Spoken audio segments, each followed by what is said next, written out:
Hey guys, so last week I started a series about the history of Microsoft and Apple. Last week I talked about the 70s and 80s. Today we're going to pick up with the 80s and the 90s. We're going to talk about the 90s. And next week we'll finish up the 90s and move all the way up to the present. If you missed the last video, click right there. And if not, then just sit back and keep watching and let's get started with the 80s and 90s, Microsoft and Apple. So like I said, we're going to pick up with the 80s, and we're going to pick up right in the middle of the 80s, because in 1985, something happened major to both companies. On Apple's side, Steve Jobs got fired. He was removed from the company entirely.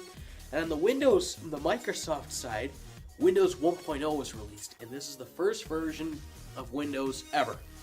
Meanwhile, Apple started to move forward. They released Mac system updates. They got up to System 6 in 1988.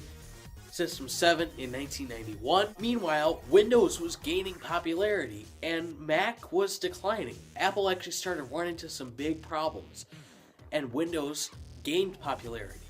Windows 2 was a little more popular than Windows 1.0, but not much. But with the release of Windows 3.0, they got a lot more people to switch to Windows because Windows 3.0 brought icons to Windows. So it was better to use, and you could do more features and more customizations and more adjustments and stuff.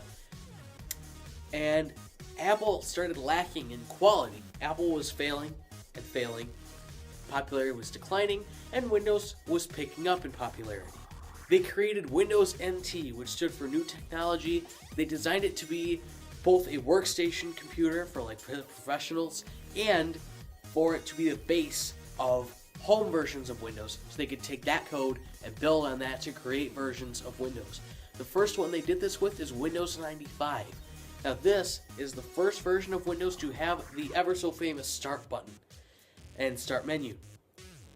So this was the operating system that really got Windows way more popular than Mac, and that is one of the huge reasons why it's still popular today, because a lot of people came to Windows when Windows 95 was released, because Apple started sucking and getting really, really bad.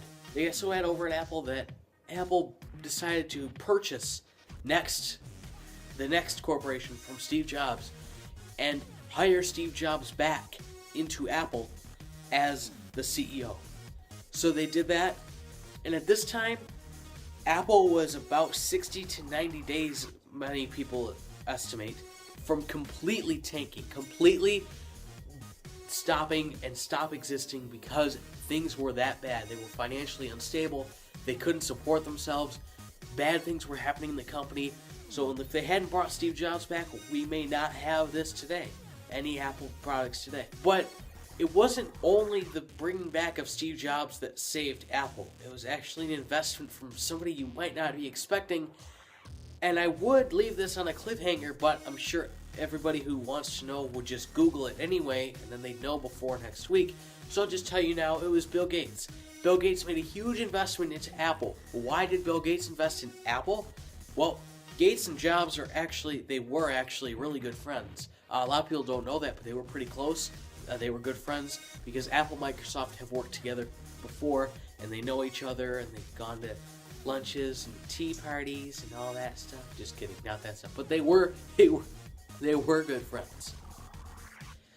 This investment happened in 1997, so that is another main reason why Apple is still here today.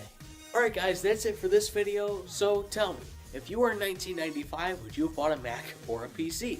Now at this time, you'd have the choice between Mac System 7 and Windows 95. Those were the two newest versions. So which one would you buy? Let me know with a comment below. Next week, this series will conclude. I will see you guys next Sunday.